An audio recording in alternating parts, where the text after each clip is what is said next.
If you're struggling to lose fat and you're over 40 and you're really just tired of the way you look, you're tired of the way you feel, you're just ready for something to change, I need you to know a few things. One, you're not broken, okay? And you need to understand that what you're wanting to accomplish, that body that you're envisioning every time you look in the mirror, the body that you're wanting to see is still possible, even if you're over the age of 40. But there are a few things you need to change and you need to understand. One is you need to understand that the old ways, the skipping meals, the doing a whole bunch of cardio and random lifting will not work, at least not anymore. And two, you must understand the changes that are going on in your body. The way your hormones work, the recovery process, and your metabolism have completely changed. My name is Omega Stallworth. I'm a former Division I running back turned weight loss coach and consultant. I help people just like you lose 15 to 30 pounds in 90 days or less. I've helped over 227 people ages 40 and older lose weight and transform their lives and finally get the body that they've been looking for. Everything I did to help those people and everything I'll be talking about in this video is not theory. It's things that really work, concepts that are really implemented to help people finally lose the fat, kick the weight, and get their metabolism working the way it should. And in this video, I'm going to be discussing why your metabolism slows down, why eating less backfires, why you need to focus on strength training, my 3-2-1 eating method, which I look forward to talking about. I think it's going to really change the way you look at food and your perspective on nutrition, fitness, and how all of it works. And lastly, I'm going to talk about stress and hormones and its impact on fat loss and your metabolism. But first of all, let's get into why your metabolism even changes in the first place. And let me even backtrack a little bit further. Let me talk about what metabolism is, because a lot of fitness influencers and just people on the internet who really don't know what they're talking about throw this word around a lot and make it like it's some vague, mysterious thing. Metabolism is simply the amount of calories you burn every single day. That's all it is. It's your total daily caloric burn. That is your metabolism. That's how many calories you burn at rest, how many calories you burn when you exercise, when you move, and when you digest food. Okay, that's your metabolism. And the first reason why it slows down is actually muscle loss, right? You lose anywhere between 5 to 15% of your muscle mass every year after the age of 50.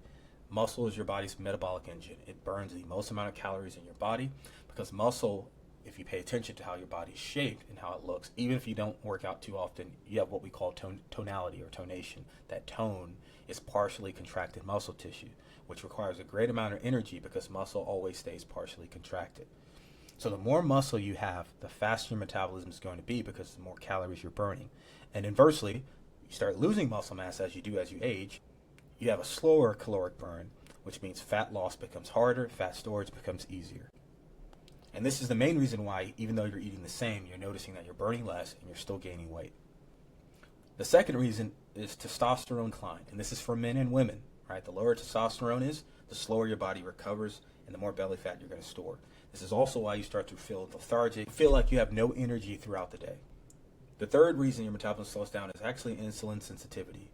Your carb tolerance shifts as you age. And I understand the problem isn't that you're eating carbs, but this is when the timing of when you're eating carbs really starts to matter. And I'll touch more on that when I talk about my 3-2-1 eating method. And the fourth reason is stress and cortisol. Chronic stress signals to your body to hold on to fat, and you cannot out-train a high cortisol lifestyle. Now, the first thing I'm really going to deep dive into is why eating less makes it worse. Now, you need to understand there's nothing wrong with you and what you've been doing, but you got to understand that you aren't failing. It's your strategy that fails. The first thing you probably done, or people typically in your situation start to do when they notice that they're holding on to weight and they're a little bit heavier than they want to be, they start skipping meals and cutting carbs and doing excess cardio. But all this really leads to is crazy sugar cravings and eating large amounts of food late at night. Now, why is this so bad for your metabolism? Your testosterone continues to drop, your thyroid slows, you start to lose more and more muscle mass, your cortisol continues to spike, and fat loss stalls. Now here's the first fix. You must do strength training. And I'm not saying you got to train like Rambo or like Arnold Schwarzenegger did back in the 60s and 70s. But you need to be moving your body and building muscle. Strength training raises your resting caloric burn, improves insulin sensitivity, spikes testosterone, and it reshapes your physique. And I know you're definitely looking for that last one. Now let's avoid some common mistakes when it comes to this. Don't train like you're 25. You're not, and that's okay. Be mindful of your body and the current state of fitness that you're in. Train intensively, push yourself, but be smart about how you're training. And stay away from endless cardio. Cardio will do the exact opposite of muscle building, and it's only going to slow your metabolism down more and more. It's completely fine to have cardio as a supplement in your workout program, but you must make strength training and building muscle your staple if you want to get your metabolism working the way it's supposed to and get the body that you're looking for. Your strength training program should be very simple. Here's my prescription. 3 to 4 strength sessions weekly. Make sure you focus on your compound lifts first. That's squats, deadlifts, presses, rows, and carries. Dumbbell or barbell is fine. You can throw in things like working your calves, your abs, or your biceps or triceps if you have time, but you must prioritize these compound lifts first. And remember, cardio is not bad, but you must only use it as a support system for fat loss. Strength training is what drives it, though. Cardio can only support it. Now here comes the best part and the sweet part of this video. The thing that's really going to transform your body and really get your metabolism working the way it should. Get excited, because this is the thing that literally transformed 227 lives right here. And this is my 3-2-1 eating method. Now, I actually have a story about this. The way I discovered this was right out of college. Once I finished up playing football, I just started my coaching career, and I noticed that I could really help people build a lot of muscle and get in really good shape. But for some reason, they just couldn't really lose the weight. They couldn't really get their bodies looking the way they really wanted to, and it frustrated me. I really thought I was a great coach, and I wanted to get better, and I started studying this, and I realized, I was a skinny guy, about 160 pounds soaking wet, and I got up to about 220 pounds of lean mass and didn't really gain any body fat. So I started thinking about the things that I did and recording what I was doing, and one of the biggest things I noticed is I never skipped breakfast. It was always my biggest meal. I never ate late at night. I always stopped eating about 3 hours before bed, and I would time out my eating and my portions. And it dawned on me, I had my aha moment. Why don't I do this with everybody? If it worked for me and allowed me to put on so much muscle mass and not gain any fat, it can definitely work for people who wants to lose fat. And the more I studied this, the more I actually found out there's real science behind this. It wasn't just a theory of mine that I made up way back once I got out of college. And I'll explain why this works. We all have something called our circadian rhythm. And to break that down and keep it simple, all that means is there's a certain time where our body thinks it's awake and when our body thinks it's asleep. And we must make sure that our reality aligns with that. So if our body thinks we're awake, we need to be awake. If it thinks we're asleep, we need to be asleep. And our food plays a huge part in that. So when our body first wakes up, when the sun rises, our cortisol spikes. That tells our body that we're awake and we need energy. Earlier in the day, your brain, your muscles, and all your organs need the most amount of energy to function the way that they should. That's when you should be getting in most of your food, hence the 3. That's 30% of your daily caloric intake at breakfast, another 30% at lunch. The 2 is the 20% that should come at dinner, and then the 1 is the 10% that should come between 2 snacks. So 10% between your breakfast and lunch, another 10% between your lunch and dinner. Eating in this way will start to get your body to understand that you're feeling it properly. This will get your body out of survivor mode, which will then start to spike your resting metabolic rate. Also, eating in this way will regulate your blood sugar, and this will completely wipe away those late night cravings and those sugar cravings. This will also allow that insulin sensitivity to start to increase, and your body will start to melt fat away effortlessly. The problem is most Americans skip breakfast or just have coffee for the breakfast, a small lunch, maybe a salad. They go hours without eating, their energy crashes around 3, crazy cravings late at night, and they just tear up their pantry and have their biggest meal of the night. Implementing this 3-2-1 method is how your fat loss will become predictable. Now I'm going to discuss a huge trap that is probably keeping you stuck and has kept so many of my clients stuck before they started working with me. And this is the intermittent fasting trap. Intermittent fasting was a craze that's been around for decades now, and a lot of people use it to drop weight really fast and to slim down and fit into their pants better or their suits better. Intermittent fasting has been around for decades, and people completely misunderstand what it does, and unfortunately it is not a great way to lose fat and to lose weight. When you put your body in a starved state, it spikes your cortisol, and if you remember what that does, when your cortisol stays elevated, it tells your body to hold on to water and slow your metabolism down. It puts your body into survival mode. This is what leads to increased stored fat, specifically in the belly area. Also, when you're starving yourself and you're not eating, you're delaying protein intake.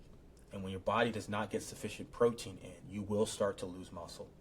And because you're not feeling your body properly, especially earlier in the day, this will impact your ability to work out as hard as you need to build muscle and change your body in the first place. And very few people can actually stay disciplined enough to fast the way that they should. So all this really leads to most times is gorging late at night and just attacking the pantry, attacking the fridge. I can tell you from over a decade of doing this, you do not build a faster metabolism by training on empty. You have to understand that everything that when it comes to your metabolism and actual sustainable fat loss, not just seeing the number on the scale go down, but actually losing fat and seeing your body change, all comes back to your ability to perform well. Everything is anchored to strength training and building muscle. And in order to build muscle, we have to make sure we're getting enough fuel, we're getting enough protein, and we have to get it in early. The more energized and fueled your body is, the harder you're going to be able to go in the gym and work out, which means the better results you're going to get on the back end. I want you to completely change and shift the way you see food. It is not the thing that makes you fat, but it is the thing, and rather it is the tool and the gas that gives you the ability to go after and get the body that you're wanting. And now I want to kind of shift and lean more into stress. It's an invisible blocker to the fat loss that you're wanting to see. A lot of people focus on the first two things that I mentioned. Everyone talks about nutrition. What is the best way to eat? Low carb or high carb? Keto or paleo? Everyone talks about working out. Should I run? Should I do dumbbells? Should I do CrossFit? Should I do circuit training? Should I do weightlifting? But everyone seems to play down the impact that sleep, stress, and recovery has your body's ability to function the way that it's supposed to. Let me break down to you what stress actually does to your body. It blocks fat loss, it breaks down muscle, it disrupts your sleep, and it lowers your testosterone. If you remember, these are all the things that jack up your metabolism and have you stuck looking the way that you look and feeling the way that you feel. You have to understand that sleep and recovery makes everything else work. Apart from sleep and recovery, it does not matter how good you eat, it doesn't matter how much you work out, your metabolism will not function the way it's supposed to, and you're not going to be able to lose the fat that you want to. Getting at least 7 to 9 hours of sleep will improve your body's recovery and boost your ability to train as hard as you need to get the results you want. Walking, either after dinner or any other meal, or before and after your workout, will help stimulate recovery through increased blood flow. Doing these two things, sleep, walking, improving your recovery and training, will allow your nervous system to function the way that it's supposed to. When your nervous system starts to function the way it's supposed to, so will your metabolism, and that is when fat loss will become automatic. Now, to wrap up this video, I want to focus on a few things I think you need to understand once you start to embark on this journey, now that you know exactly what you need to do to lose the fat and keep it off. One is to not obsess over the scale. You need to reframe the way you see metrics. Focus on your fat loss. Focus on the muscle you're gaining. Focus on how you feel in your energy. And focus on getting your hormones working the way that they should. Some good indicators to know that you're moving in the right direction is seeing changes in the mirror, seeing your strength improve. So ensure that you log your weights and keep track with what you're doing and how many reps you're doing in the gym. And if your clothes start to fit better. To wrap this all up, I need you to understand your metabolism is dysfunctional and it slows down because of low muscle mass, low food intake, high stress, and bad timing of your food. But it can adapt back as soon as you start to implement strength training, my 3-2-1 eating method, and stress control. And all these things I mentioned, I put into my free meal guide. If you want access to this meal guide, make sure to leave a comment below. And if you have any questions, you can also leave those in the comments as well. If this video was valuable, make sure to hit that like button and the subscribe button so you can see more videos like this, and we'll see you on the next one.